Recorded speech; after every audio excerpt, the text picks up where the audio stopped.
Hi everybody, Beth here from Access Paranormal for this week's I Want to Know, which is all about what you define as paranormal evidence. This is a kind of a loaded question, and this has been asked a little while back, so thank you to the person who had sent that through.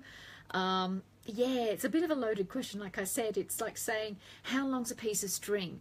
Can rainbows really exist with the pot of gold at the end of the rainbow? Wouldn't that be awesome? So hi, hello. So yes, by all means, as I go through some topics and ideas and thoughts about this particular subject, by all means use the comment section below.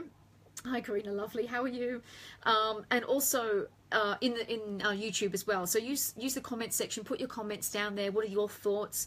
You know, do you feel that you may have captured something that would be considered evidence, but because of our way of thinking of the fact that science has said that it doesn't exist, that we're kind of discounting it before it's even gotten out the bag or even contemplated it, or you just think, nah, forget about it, just let me know. Honestly, comment section down below, that'd be great. Hi Tony, hi Shane, good to see you guys here.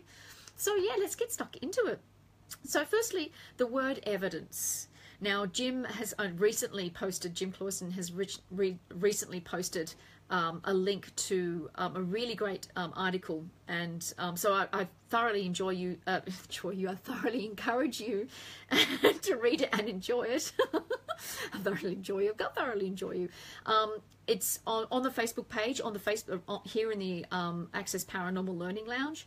Go and check it out. He's only recently just posted it at the time of this recording, and it goes into the difference between data and evidence and what we say when it comes to possible paranormal stuff. So, hi Vicky, how are you? Good to see you, sweetheart.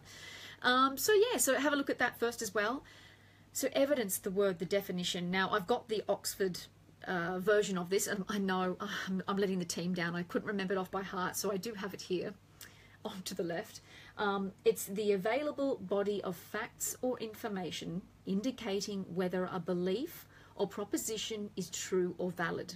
So it's finding something to validate a belief or a thought, or in that regard. So you can see where that kind of fits in when it comes to paranormal investigating, how we would take that and say, okay, well, that's what I'm doing with what I'm trying to find out, because for myself, I'm open-minded to the possibility of an afterlife. So you can start to see where the word evidence would actually come into that, and I'm trying to find some evidence of the possibility of life after death.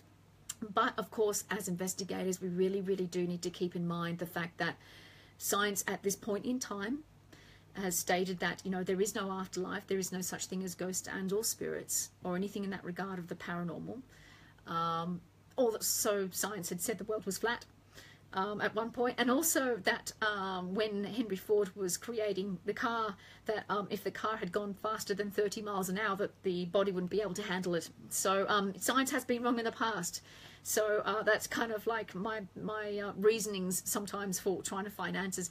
You know, is there an afterlife or not, or is there, you know, explanations for an afterlife? So keeping all that in mind, evidence is a very interesting word to use for that, but we do use it a lot when we, as investigators, to try and help explain what we're trying to find. And we need to be really careful of that, as I said, because as it stands, science says that it doesn't exist. So trying to find data, research, information may be better terms as investigators we should probably start to use. And I know that's interesting, because most of the time after a big investigation, we get back home and we start to do what we call evidence review. And that already indicates a positive finding in something you haven't even started to look at yet. So, you know I'm getting a little bit anal, excuse my language, but just keeping those kinds of things in mind when we talk about it. And it's general knowledge, everybody says it. It's not like, oh, well, you know, it's only one person out of 100 people, but just kind of keeping that in mind as well. Hi Jodie, how are you, sweetheart?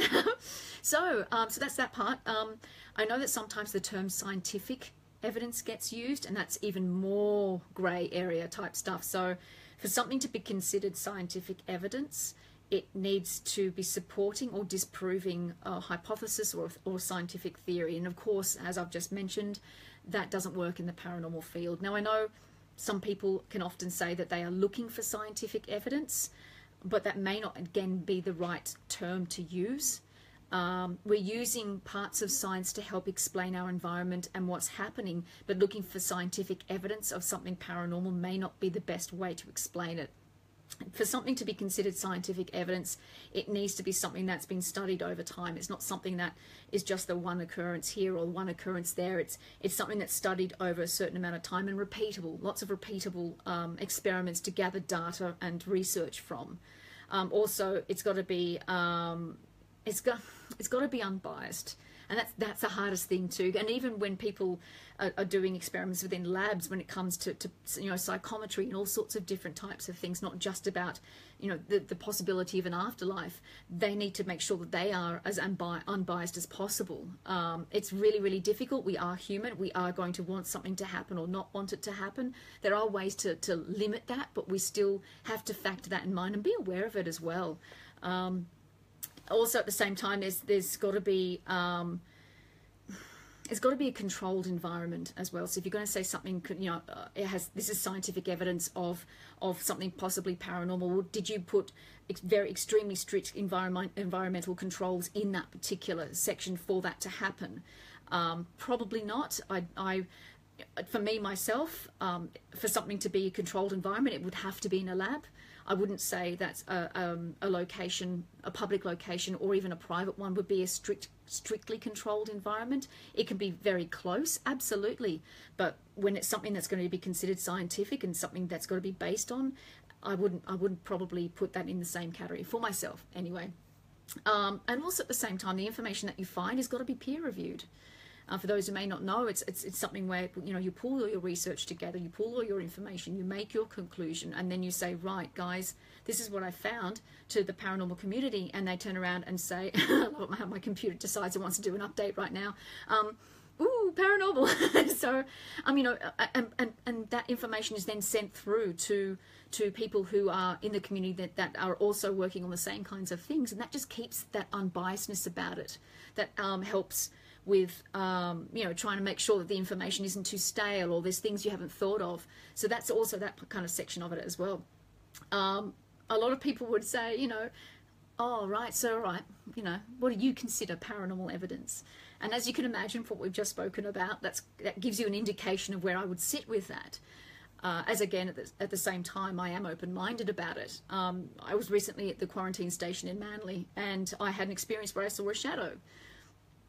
Would I consider that paranormal? Probably not. But would I consider it really interesting and exciting? Absolutely. So there's a big difference. And again, it was spontaneous, which is another big annoyance with what we do, is because things will happen when they happen. We can't control that part. It's spontaneous, and it just, you can go to a location and for the first 15 minutes, things are happening here and there, and then there'll be nothing. Or you'll go to one place and it'll be bits during the night, but it's not a lot, or not a lot of activity, or there might be a spurt later on at 3 o'clock or whatever it is. The spontaneity is what makes it exciting, but also really, really frustrating. So yeah, keeping that in mind too.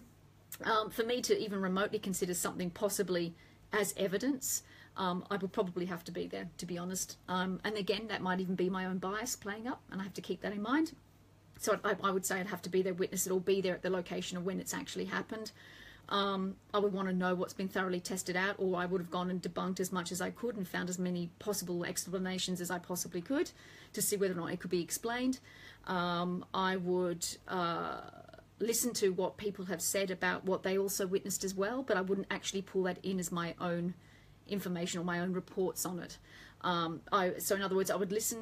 I would take in people's experiences, but I wouldn't actually put that in my final conclusion. That's how I would look at it. I think it's important to note, but because it's something you can't, it's less of something you can test. It's less of something you can go back and find out more on, because we are such complex beings. It's almost near impossible unless you open someone's brain and you have, oh, okay, oh, that's what was happening, thank you, and then just pop it, it doesn't work like that. It would be great if it did, but it doesn't. So I would take that in, but I wouldn't make it as my final conclusion with that.